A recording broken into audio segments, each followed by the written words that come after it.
വളരെ പ്രത്യേകതയുള്ള ഒരു പ്രാർത്ഥനാ ശുശ്രൂഷയാണ് വിശുദ്ധ കുർബാനയിൽ ഫ്രാൻസിസ് മാർപ്പാപ്പയ്ക്ക് വിട നൽകിക്കൊണ്ട് ദിവ്യകാരുണ്യ സ്വീകരണത്തിനു ശേഷം സകല വിശുദ്ധരുടെയും ലുത്തിനിയ പാടിക്കൊണ്ട് നടത്തപ്പെട്ടത്. കത്തോലിക്ക തിരുസഭയിലെ വ്യത്യസ്തങ്ങളായ 24 വ്യക്തിസഭകളുടെയും തലവന്മാർ, അതിൽ ലത്തീൻ സഭയുടെ തലവനായ ഫ്രാൻസിസ് മാർപ്പാപ്പയ്ക്ക് ആദരവർപ്പിച്ചുകൊണ്ട് മറ്റ് ഈസ്റ്റേൺ സഭകൾ എന്നറിയപ്പെടുന്ന പൗരസ്ത്യ സഭകളുടെ തലവന്മാർ ഒന്നിച്ചു ചേർന്ന് അന്തിമോപചാരം അർപ്പിച്ച പ്രാർത്ഥനാ ശുശ്രൂഷയാണ് നമ്മൾ കണ്ടത്.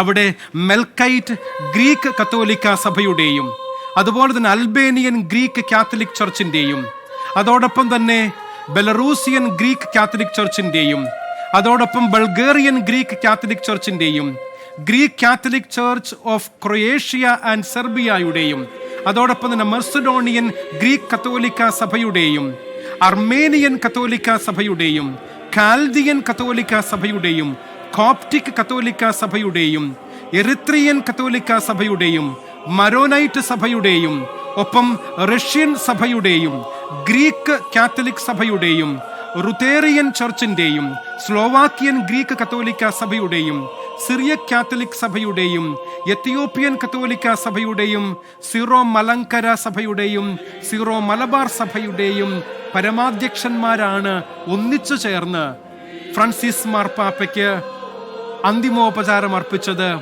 വലിയ ഇടയന് യാത്രാമൊഴി ചൊല്ലിക്കൊണ്ടിരിക്കുന്നത് ഇപ്പോൾ നമുക്ക് കാണാം. മുഖ്യ കാർമ്മികനോടൊപ്പം പരിശുദ്ധ പിതാവ് ഫ്രാൻസിസ് മാർപ്പാപ്പ അദ്ദേഹത്തിന്റെ ഭൗതിക ശരീരം സൂക്ഷിച്ചിരിക്കുന്ന പെട്ടിക്കു ചുറ്റും ധൂപാർപ്പണ പ്രാർത്ഥന നടത്തിക്കൊണ്ട് ഈ വിശുദ്ധ കുർബാനയുടെ ആശീർവാദ പ്രാർത്ഥനകളിലേക്ക് പ്രവേശിക്കുന്ന വിശുദ്ധ നിമിഷങ്ങളാണ് ഇനി സംഭവിക്കാൻ പോകുന്നത്. പ്രാർത്ഥനാപൂർവം നാം എല്ലാവരും കാത്തിരിക്കുന്ന പങ്കെടുക്കുന്ന ഈ ചടങ്ങുകളിൽ ദൈവത്തിന്റെ പ്രത്യേകമായ അനുഗ്രഹവും ആശീർവാദവും ഫ്രാൻസിസ് മാർപ്പാപ്പയുടെ മേലുണ്ടാകണമേ എന്നുള്ളതാകണം ഈ ധൂപാർപ്പണ പ്രാർത്ഥനയോടൊപ്പം നാം എല്ലാവരും ചേർന്ന് ദൈവ തിരുസന്നിധിയിൽ അർപ്പിക്കുന്നത്. വിട നൽകാം ഫ്രാൻസിസ് മാർപ്പാപ്പയ്ക്ക് എല്ലാ സഭാധ്യക്ഷന്മാരോടും ലോക നേതാക്കന്മാരോടും വിശ്വാസി സമൂഹത്തോടും ഒരുപക്ഷെ വിശ്വാസമില്ല എന്ന് കരുതുന്നവരോടുമൊപ്പം ഫ്രാൻസിസ് മാർപ്പാപ്പയ്ക്ക് വിട ചൊല്ലുന്ന നിമിഷങ്ങളുടെ അവസാന ഭാഗങ്ങളിലേക്ക് നമ്മൾ പ്രവേശിച്ചിരിക്കുന്നു. നമുക്കറിയാമല്ലോ, ഇന്ത്യൻ സമയം ഉച്ചയ്ക്ക് 1:30 ആരംഭിച്ച ചടങ്ങുകൾ ഇറ്റാലിയൻ സമയം പ്രാദേശിക സമയം രാവിലെ 10 മണിക്ക് ആരംഭിച്ചവയാണ്. വിശുദ്ധ കുർബാനയുടെ അവസാന ഭാഗത്തേക്ക് നമ്മൾ എത്തിയിരിക്കുന്നു. കുർബാനയുടെ ആശീർവാദ പ്രാർത്ഥനകളിലേക്ക് നമ്മൾ പ്രവേശിക്കുകയാണ്.